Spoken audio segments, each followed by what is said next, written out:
Let's do a bit of a Rush Andy for the Friday Rush Andy. The hidden cost of buffing old characters. Okay, I think I did talk about this for a bit.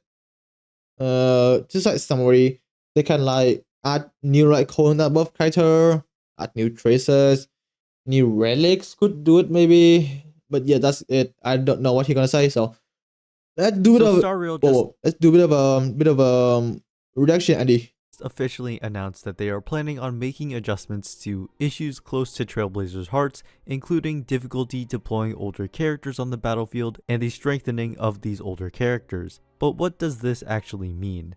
As you likely Add new already like know, code, indirect buffs been have saying been a that shit very for like intentional thing for 5 a times while already. now, with Sunday being the clearest example by True. Jinjuan is getting carried so fucking much by Sunday, man. He's actually getting carried so much. Other characters, I don't know who really. Herta? No, really, not really.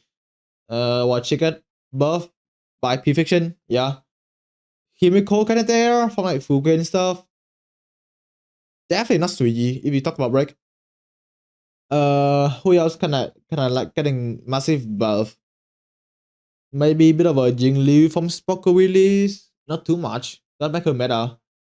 I think that's it.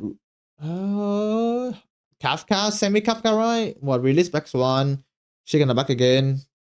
So yeah, I think throughout the entire game, Jinchuan got like the biggest massive buff ever. how much stronger he makes Jingyuan.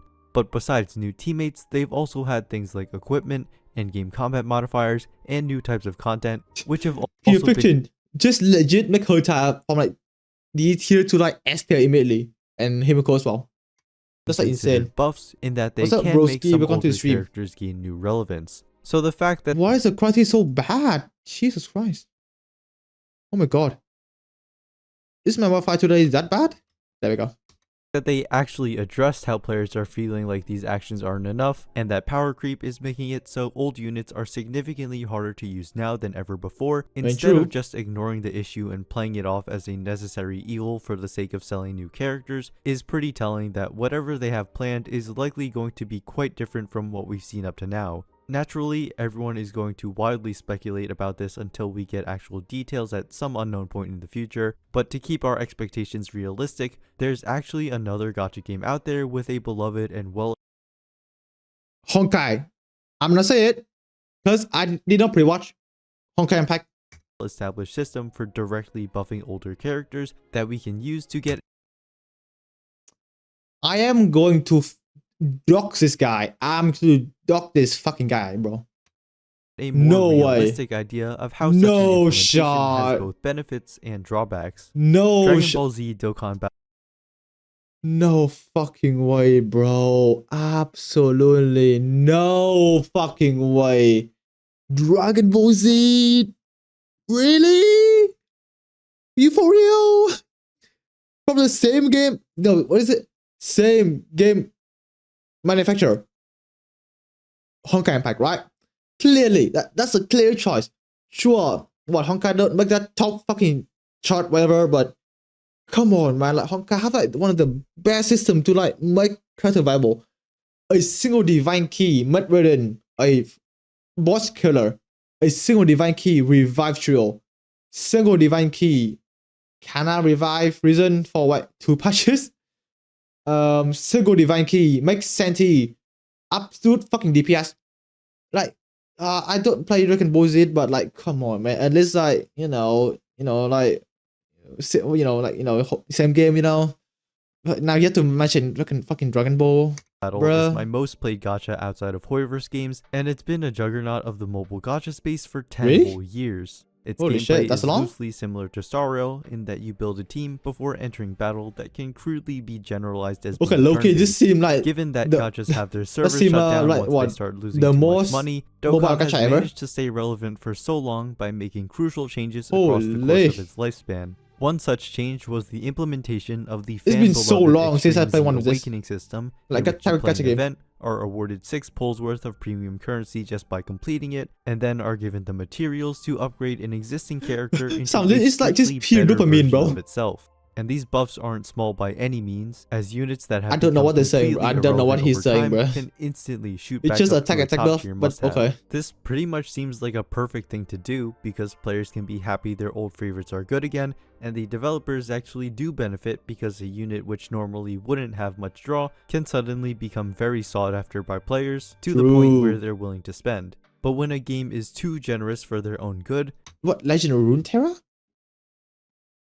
I'm not reading that. I'm not reading that shit. They can actually struggle to bring in enough income, so how does Dokkan manage to maintain a good balance between buffing old characters while making what is going on right now? It works because of a system that Dokkan has for all of its characters. How much is that? Categories. 100 categories million? is exactly what it sounds like. Each character is grouped into multiple tags. Bro, to be I come to this like of those same video, categories. expect him to It's like how mention Star some Rail Honkai stuff. are divided into paths, and some characters have specific synergies with allies of that path, but then if they were also labeled with what planet they're from, their faction, and so on. Dokkan's content is balanced around this, with some battles having exclusive okay, so okay, let me try to summarize.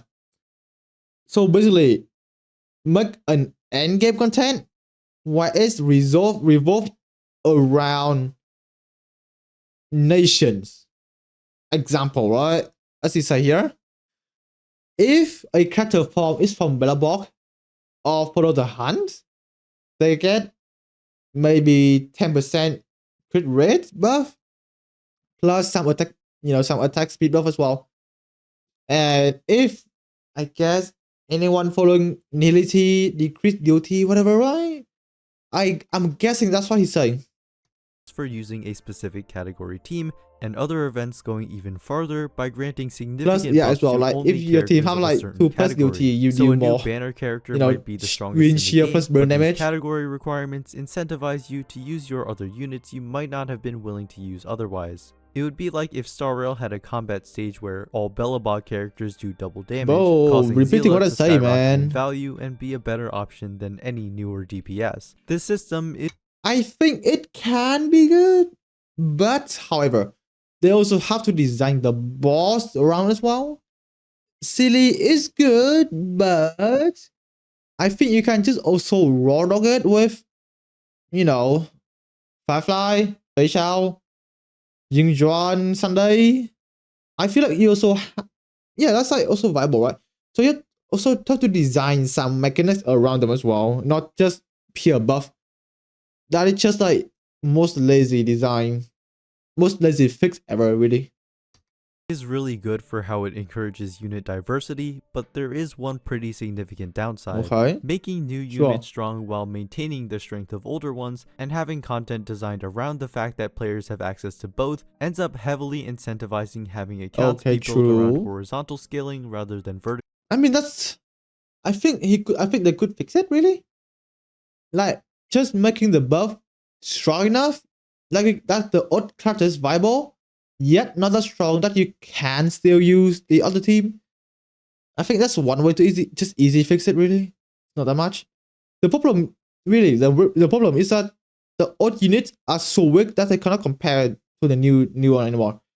So Silverboy is just simply adding buff that just make the older unit as strong as the recent one. And that's it, really. I don't know. Scaling. What I mean by that is that entering a game like Dokkan as a new player is incredibly daunting because of how it expects you to be able to have all these different kinds of teams, and now the older one can use the old unit. Extreme example, there's a game mode where you bring 112 characters or 16 what the fuck is going on there? A gauntlet of stages where you can't reuse a team after they clear a stage or get knocked out. The 4 free-to-play teams the game gives you is obviously not nearly enough to make significant progress in it. New players basically have no chance of clearing any of the other new challenging content because of its category requirements. I don't think you need to go that hard, really. I don't think you need to go just that hard. Simply 2 single line, Belobog plus the hunt get buff. That's it, really. The boss can be designed towards them. Example, I don't know, for silly, just add 1 boss plus mini enemies on the side. That can be 1 tap. That's a way to design for silly. Clara as well, right? Adding the fishing could be good for Clara. What else are there? For Belobog? Bronya, nope. Gopod, nope. Wild, no. I think that's it from Billabong, right? Yes, that's it really. So it's not really that hard to design some of them. Just don't think that hard.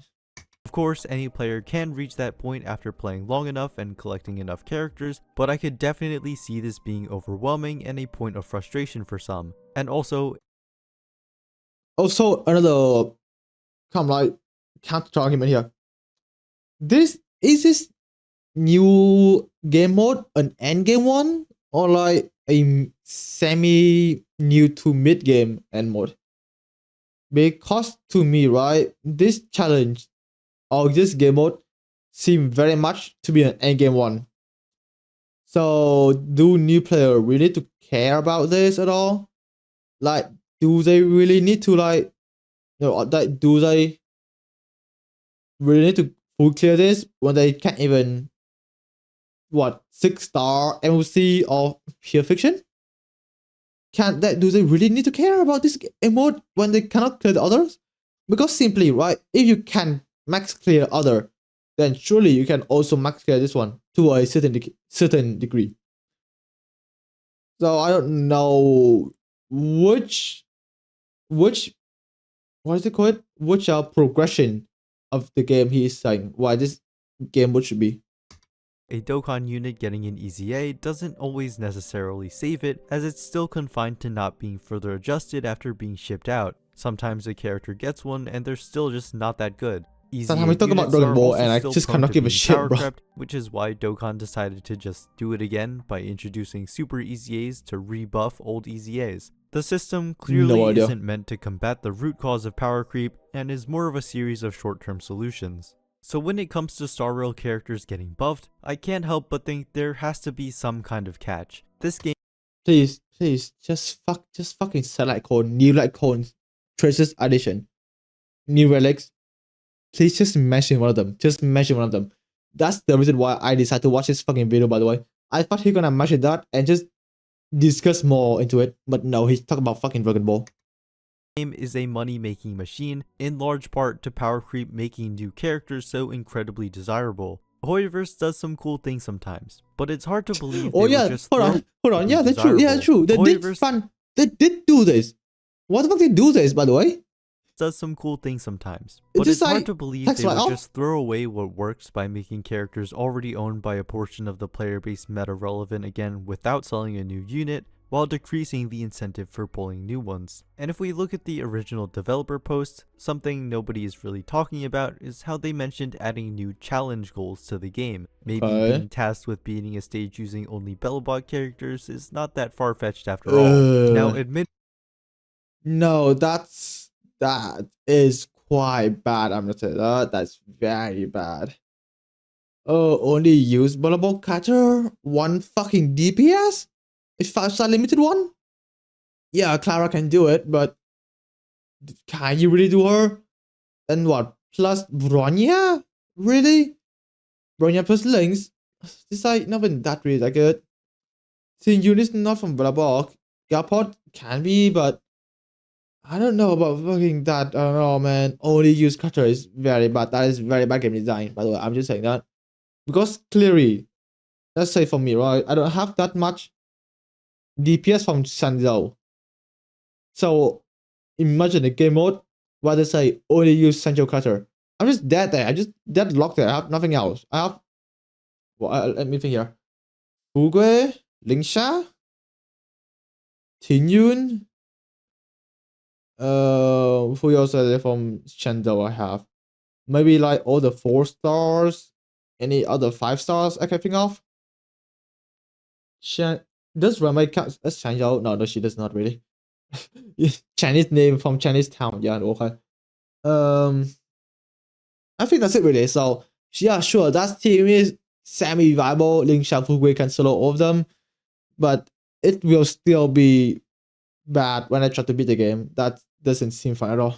Admittedly, starrail does have much better ways to ensure specific characters thrive over others. Like in the current iteration of Memory of Chaos, having trotters spawn that do a significant amount of damage to yeah, elites this when thing they is die very easy. would theoretically make Zila a better option than Fei Xiao because of her kill resets if she were buffed to have the same general damage output. Obviously, that's excluding destruction and erudition characters, but you get the idea. Among all of the limited 5 stars in the game, each one has their own unique quirks and mechanics that could make them be more useful than what is typically seen as their competition, and I'm confident the starrail devs can find creative ways to take advantage of these, but my only worry is that the demands become so unique that you can't get around them without using those specific buffed units. I do realize how pessimistic this all sounds. Maybe they're just planning on giving a small numbers buff to a character paired with a new.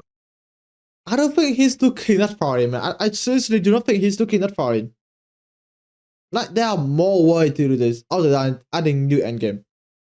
I am saying it again for the 10th time in a row in this fucking reaction, Andy. Lycone, Traces, Relics. Those 3 are the biggest one. Lycone, follow Honkai. Traces, maybe like if they unlock this, do that, do some submission, they get this. Also find bit of a lost money there. So you don't have to pull for new light cones. It's lost money. Relics, have to go from new set. Like new set said that if equipped by Silly, give her billion more crit damage and infinite speed plus infinite E plus infinite turn, right? That's good to it. That make player go farm more farm equal they play the game more, therefore more stats for the investors.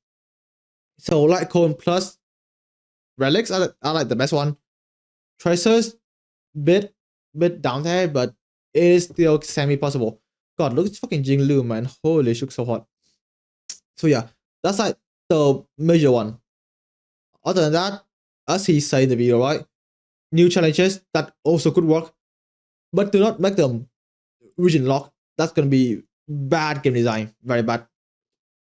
And any other one? I don't think they are seriously gonna like add in a limited banner character. That's a if buff singly, if in TV silly buff this, I don't think they're going to do that. That would be very bad at all. Like very fucking bad. So yeah. New light cone, new relics, best option there. Maybe with new game mode as well, also could work.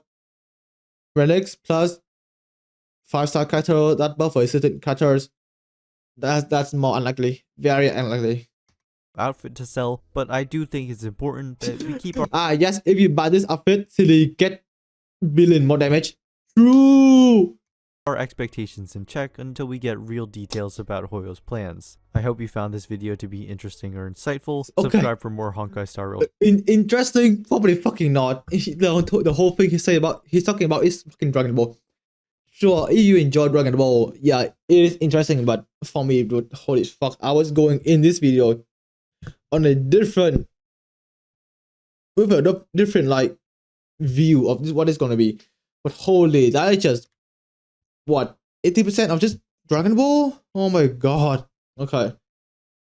I guess I have to make my own video talking about how they're gonna fix old units, I guess. I don't know. Any like comment here I can read? The catch is for support with substat NGER. It's probably used for. Huh? Okay, I have no idea what he's saying there. They are 100% doing this because of low rerun sales. True. I think the recent one is like the meta one, right? Except for Silver Wolf, she's semi-meta. And other than that, I don't think they did rerun any like users one ever. Silly is like been forever. Topaz, I don't think any. Lucha been forever as well. Hushuan can I be forever. Who else? Blade been forever. Jing Liu as well, I think. So yeah, like every old unit, it's been forever since I've rerun. So true, that's true. Yeah, not. Hit the nail on the head. The NVIDIA reason to buff all the character is pretty obvious to me. New skin system.